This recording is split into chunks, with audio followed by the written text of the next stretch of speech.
Superheroes and toys are about as natural of a fit as can be.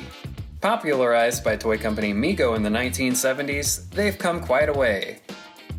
Kenner and Mattel would make their attempts in the 1980s, but superhero toys would explode in the 1990s, with Marvel by Toy Biz and DC by Kenner. Along the way would be an unlimited amount of superhero figures. But what about Superman in particular? One thing that's always stopped me from tackling the subject of Superman was how daunting it seemed. I wasn't sure if I could bring Superman justice because of not necessarily growing up on his comics. I was never sure where to begin. But hey, maybe you feel the same way. Maybe now is a good time to face our fears. Try something beyond our comfort zone. Superman figures in the 1990s. We're gonna uncover it all. Everything made in the 90s, from the Man of Steel, the animated series, and the DC All-Star assortments. Before we dig into the 90s, let's recap the prior decades. Superman would be available by Mego in several forms in the 1970s. In 1983, Kenner would make a DC Superpowers line, and in 1989, Toy Biz would make a remarkably similar DC line to the Kenner one. These would largely be discontinued by 1990. Toy Biz would simultaneously produce DC and Marvel figures for a short period, before switching its superhero focus exclusively to Marvel. Kenner spent the first half of the decade going all in on Batman. Then, Superman would receive not one, but two dedicated lines of figures by Kenner, and make some other appearances with his superhero cohorts. Collectors may have had high hopes for Big Blue considering the level of attention Batman would enjoy by Kenner. That's right, when Kenner took over the DC license with the Dark Knight film, they wasted no time making tons and tons of Batman-themed assortments. Tell me, how does a man dressed like a bat get all the attention? But wouldn't give Superman his own dedicated line, or even figure, until this one, the Man of Steel. The assortment began with Power Flight Superman, Laser Superman, Conduit, Superboy, and Steel. 2-packs offered included two: Hunter Prey Superman with Doomsday, and Full Assault Superman with Massacre. Each 2-pack came with a comic book. The singles and 2-packs could be found at retail by the end of 1995. If you were lucky, around the same time you could have found the Matrix conversion coupe car with Clark Kent, and the Superboy VTOL cycle. Figures sold separately. With all these new products on the shelves, Kenner would show future potential products at Toy Fair 1996. Not only did they follow up with the Man of Steel line, but they showed figures for the animated Superman line. But more on the animated line in a few. The 1996 Man of Steel assortment was scheduled to include 6, but only 4 would be released to collectors: Lex Luthor, and 3 versions of Superman: Solar Suit, Street Guardian, and Ultra Shield. You could give Superman some extra protection with this Kryptonian battlesuit, which was an armored suit and robotic tank in one. 2-packs of Cyberlink Superman vs. Batman would be available too, which may have been the first 2-pack of Batman and Superman paired together by Kenner. It wouldn't even be the last of the year, as it was released as a special edition exclusive to Walmart with trading cards instead of comics. The last figures released for the Man of Steel included the Ultimate Superman, standing at 10 inches and packed with a stand. This one exclusive to Kmart. And finally, deluxe 5-inch figures, which is an average size, of Ultra Heat Vision Superman and Blast Hammer Steel, which would see release at the tail end of 1996. Off limits to Man of Steel collectors were Street Guardian Superboy, Superboy with King Shark, Kryptonian Eradicator, and Metallo. Also playsets of the Metropolis Bank and Cloning playset, all shown at Toy Fair 1996 and cancelled, at least initially. Kryptonian Eradicator would reach collectors as a Toy Fair magazine mail-away exclusive. The bank was released to international markets in 1997, but the Cloning playset wouldn't be so lucky. The Batman lines would release eerily similar playsets, perhaps because they were the same playsets. Superman's Man of Steel wasn't selling as strongly as Kenner had hoped, likely because it didn't have a television show to accompany the line. No, Lois and Clark doesn't count. The final Man of Steel items would be available internationally where they were more popular. You know this 2-pack wasn't made for the US market because of the U in armor. Armoire.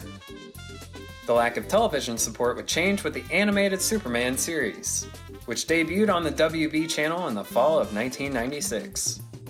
In some ways it was surprising it took so long for Superman to get an animated show, as comic book heroes peaked in popularity in the decade. Again, nothing to do with Lois and Clark. The first offerings for animated Superman included villain Lex Luthor and Brainiac, and 4 versions of Superman.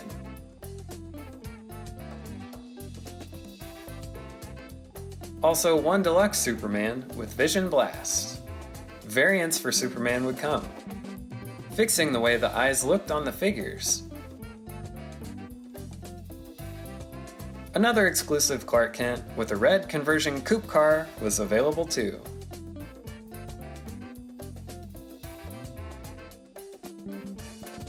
More animated Superman figures would be packed in the next shipments to retailers throughout 1997. Electro Energy Superman, Capture Claw Superman, Omega Blast Darkseid, and Deluxe Superman's Flying and in City Camo.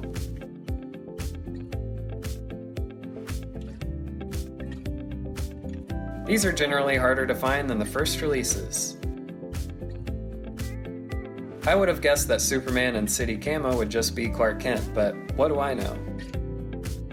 European collectors would have an opportunity to hunt the now nearly impossible to find Superman vs. Darkseid 2-pack with coloring book.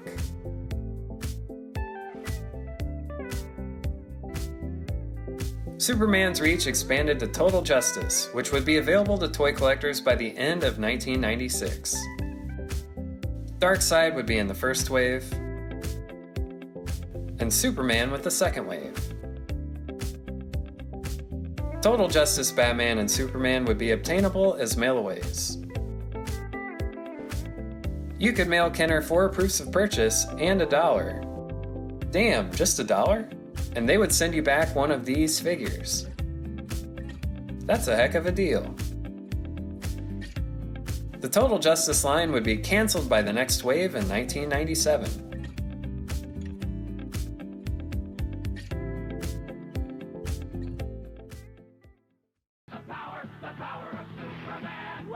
To stop Superman, evil Lex Luthor will go to any length, but he's no match for D.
action figures with JLA branding were these 5-figure box sets.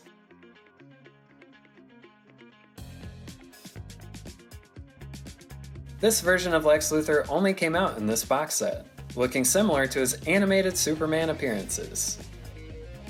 Collection number 4 included hologram Aquaman and Martian Manhunter, which were the highlights, or should I say, hololights, of this box set. Superheroes vs. Supervillains box sets would also appear in 1999, one with animated Superman packaging and the other with Batman. With only one way to purchase Supergirl and Bizarro up to that point, this would have been a hot set at the time. Superhero sets of unreleased figures King Shark with Superboy, and Metallo with the battle-damaged Superman, and a couple more, would be available through HasbroCollectors.com and Diamond Distributors by the end of 1999. Those superheroes were in the 5-inch scale, but the other superheroes line would be the first of 7-inch articulated DC figures: Batman, Nightfall Batman, the Joker, Shazam, and 2 Supermans. A superheroes box set would be made and be the only way to get Superman Red at this size. The 1999 7-inch superheroes line by Hasbro would not be continued. It was apparent that Superman was not at the forefront of Hasbro's priorities around this time. The year 2000 didn't see any new articulated Superman figures made. 2001 was much more interesting. Quick Change Superman would pop up in a Batman line, Mission Masters Series 3. A little different than the first Quick Change figure. More animated Supermen were out with Anti-Kryptonite, Fortress of Solitude, and Strong Arm, along with a Cyber Crunch Superman, which did not get produced for the United States.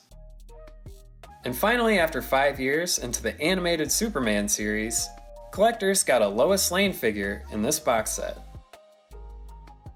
Walmarts would carry 2-pack box sets that you could only find at their stores.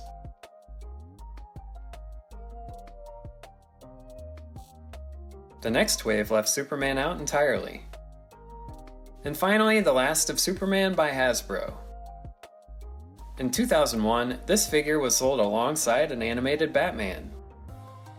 This would mark the official end of Superman figures by Kenner Hasbro. Batman figures would continue until less than a year later, when it was announced that Mattel had acquired the DC license after a successful pitch to Warner Brothers executives.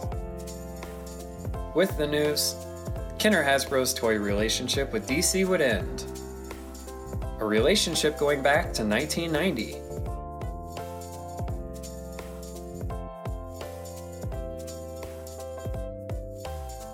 Mattel's partnership with DC would be just as, if not more extensive than Hasbro's offerings, with what felt like an unlimited amount of figures and characters that Hasbro didn't think to produce while they had the Superman license. Mattel's relationship with DC would go from 2002 until 2019, with McFarlane now producing premium DC figures for mass retail. And there you have it.